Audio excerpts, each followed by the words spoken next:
काय रे सारखी मला त्रास देत राहते, काय हे लागत ते लागत. मी तुला आहे ना, मला मी ऐकत तोपर्यंत ऐकत सोडून दे ना. मी नाही तर तुला माझे जर डोक्याला जास्त त्रास झाला सोडून देत असतो.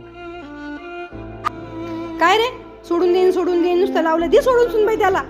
नुसतं धमकी देत असतो सोडून देईन. हा काय तिलाच गरज आहे का संसार चालवायची? तुला काही गरज नाही का? संसार दोघाचा असतो, एकाचा नसतो. प्रत्येक वेळेस काय तिला धमकी देतो सोडून देईन. हा आईचा आदर करतो, बहिणीचा आदर करतो, मग बायकोचा आदर करायला तुला काय होतं? हा बायकोला का तू तुझ्या पायाची चप्पल समजतो का? किती सांभाळून घेते ती तुला, आणि तू म्हणतो सोडून देईन. हा सांग बरं मला, तुला बायकोची गरज आहे का नाही? राहू शकतो का तू तिच्याशिवाय?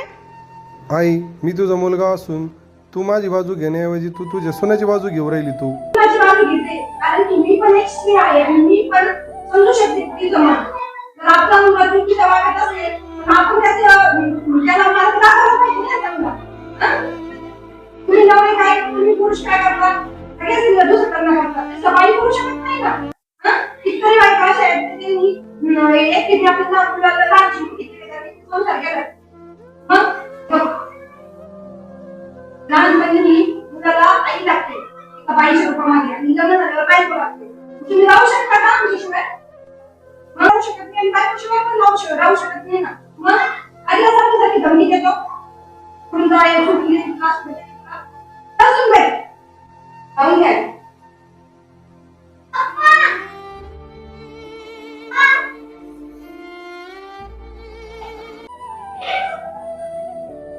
चला, मी तर आता किचन आवरून गेले होते, सगळे भांडे वगैरे सगळं स्वच्छ केलं होतं. हे भांडे कोणी केले प्रथम? काय भाजी बनवून खाल्ली कुणी? नक्की सासूबाईने खाल्ली असणारी. काय हो सासूबाई, किचन मध्ये एवढा पसारा भांड्याचं कोणी केलंय? काय केलं तुम्ही? काय झालं सुनबाई? का बरं आठवडा लावला एवढा तू? अहो पण मी डाळ भात केला होता ना, मग तोच खायचा ना. हो मीच बनवली ती भाजी. ते तू डाळ भात केला होता, मला आवडत नाही डाळ भात. मला त्याने डाळीने मला पित्त होतं म्हणून मी भाजी ते एक माझ्यासाठी पोळी वगैरे बनवलं. काय बिघडलं? अहो तुम्हाला काही वाटत कसं नाही? तुमचा लेक दिवस रात्र किती कष्ट करतो आणि तुम्ही असं फालतू खर्च करता. हा डाळ खिचडी केली होती ना मी, मग तुम्ही तीच खायची ना. काय बिघडलं असतं एक दिवस डाळ खिचडी खाल्ली असती तर? हा अगं माझ्या मुलाला मी शिकवलं, लहानचं मोठं केलं आणि तू मला शिकवती वय? हा तुझा आणि तुझ्या मुलांचा खर्च तू उचलू शकतो, मग त्याच्या आईचा खर्च उचलू शकत नाही का तो? मग मी जर त्याला शिकवलं नसतं तर काय करावं लागलं असं? तुलाही कामच करावं लागलं असतं ना. मग आणि माझ्या जागेवर जर तुझी स्वतःची आई असती तर तू असंच बोलली असती का तुझ्या आईला पण? काय माहिती काय झालंय आजकालच्या पिढीला, आपली संस्कृती आणि सगळं विसरत चाललेत. त्याच्यामुळे तर वृद्ध आश्रम मध्ये जावं लागतंय आई वडिलांना. येऊ दे माझ्या मुलाला, सांगतेस मी तुझं नाव त्याला. हो काय वाईट दिवस बघावं लागले मला आणि तू मला चालली शिकवायला. हा तू हे ड्रेस वगैरे अशी घेती, हा तुझा फालतूचा खर्च हा उचलू शकतो तो. आणि मी भाजी आणि पोळी केली म्हणून काय झालं का इतकं लगेच? हा म्हणजे तू लगेच एका दिवसामध्ये, तुझ्या लग्नाला 2-3 वर्ष नाही झाली, तू लगेच मालकीण झाली का या घरची? आणि मी काहीच नाही का? हा येऊ दे माझ्या मुलाला, सांगतेस मी तुझं नाव त्याला. हो ठीक आहे सांग मग.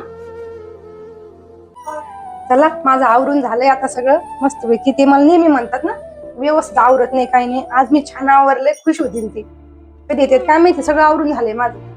आले वाटतं, गाडीचा आवाज आले, आले वाटतं.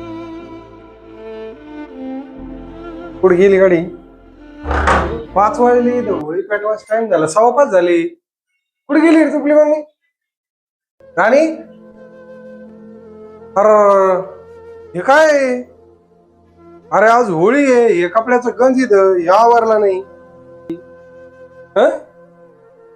कुठे गेली? हिला कळत नाही का आज होळी आहे? होळी पेटवायची आपल्याला. हे असं नुसतं इथं गबाळ करून ठेवलंय.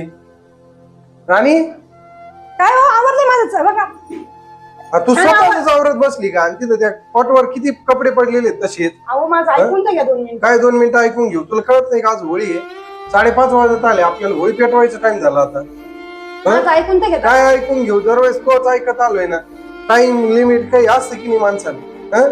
मी इथं दमून आलो, म्हणलं आता घरी जाऊन होळी पेटू आणि मग जेवण करू मस्त. आणि इथं काहीच नाही, तू स्वतःच आवरत बसली.